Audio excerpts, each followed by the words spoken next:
Hi, this is Dr. Fox, and let's talk about the muscles of ventilation.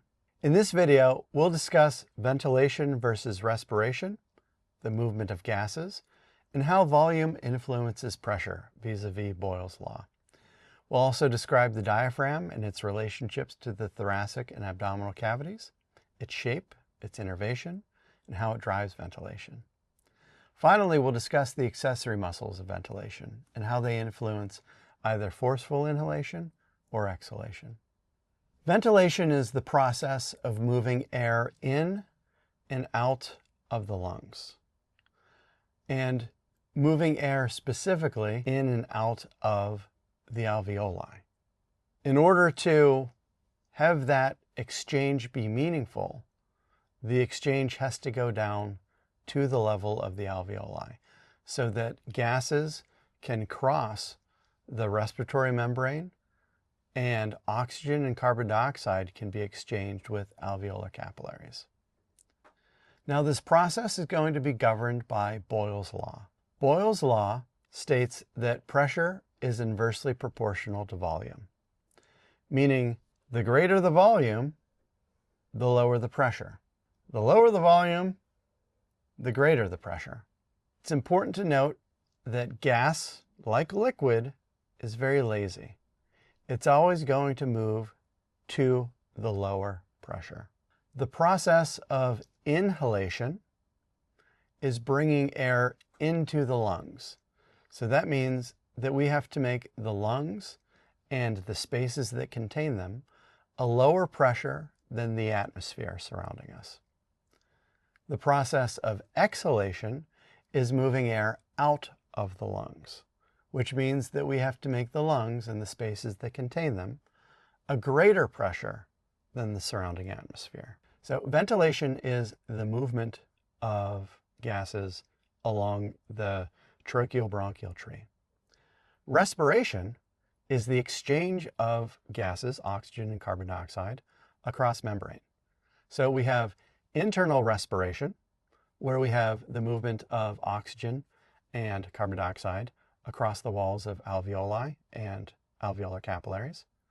And then internal respiration, where we have the movement of gases across a cell membrane. So from the capillaries of metabolically active tissues through the interstitial fluid and across the cell membrane. There's also cellular respiration, which occurs within organelles and cells, most notably for humans, mitochondria. And that's the process of making ATP, which is why we go through all of this trouble of respirations and ventilation. The primary driver of ventilation is the diaphragm. The diaphragm is part of the musculoskeletal system, and it is a dome-shaped muscle. There are two diaphragms, hemidiaphragms, one on each side, and they are innervated by the phrenic nerves. The phrenic nerves are contributions largely from the cervical plexus, comprised of contributions from cervical nerve roots 3, 4, and 5. And you can remember that by the mnemonic 3, 4, 5 keeps the diaphragm alive. The diaphragm has a rather bimodal shape to it, so two little bumps there, as you can see. And in between the two is the central tendon of the diaphragm, to which the pericardium attaches. And we have the inferior vena cava attached to the heart, driving blood back to the right atrium. So as the major driver of ventilation, whenever the diaphragm contracts, it moves inferiorly toward the abdominal cavity, and as a result, it makes the thoracic cavity larger. By making the thoracic cavity larger, it makes the pulmonary cavities larger. By making the pulmonary cavities larger, that's going to decrease the pressure and lead to inhalation. By just passively relaxing the diaphragm, that increases the pressure in the thoracic cavity, thereby causing exhalation. So that's just regular diaphragmatic breathing, just out without you even thinking about it. We can also have forceful ventilation as well. Forceful ventilation is a phenomenon of accessory muscles. So we need to bring other things into play rather than just the diaphragm. So we can do forceful inhalation. And for this, as you listen to me, what I want you to do is take your hands and I want you to put them on your rib cage. And I want you to take a very deep breath in. And you can feel your rib cage expand.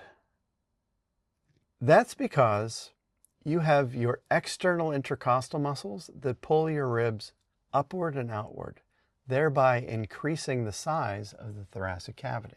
In addition, you have muscles such as the sternocleidomastoid muscles, the scalene muscles, pec minor muscles, which attach to the ribs, and when they pull, they increase the size of the rib cage.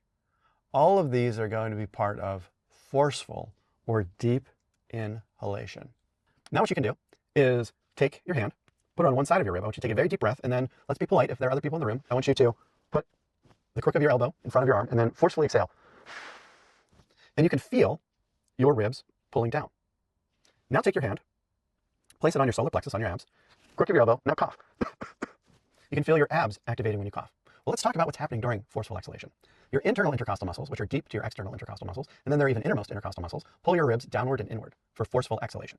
Your abdominal muscles, when they contract, they put pressure on your abdominal cavity, and that puts pressure on your diaphragm. It forces it upwards. So if any of you athletes or just clumsy people have ever had the wind knocked out of you, what happens is you've suffered a blow to your abdominal cavity, and that's forced pressure onto the diaphragm and forced exhalation as a result. Doesn't feel very good, but these are ways in which we can affect ventilation in a very forceful way. So we've discussed the differences of ventilation versus respiration, how gases move, and how volume influences pressure, i.e. Boyle's law. We've also discussed the diaphragm and its relations to the thoracic and abdominal cavities, its shape, innervation, and how it drives ventilation. And we've described the accessory muscles of ventilation and how they influence either forceful inhalation or exhalation. It's been a privilege talking to you about the respiratory system, and I look forward to talking to you about the urinary system next.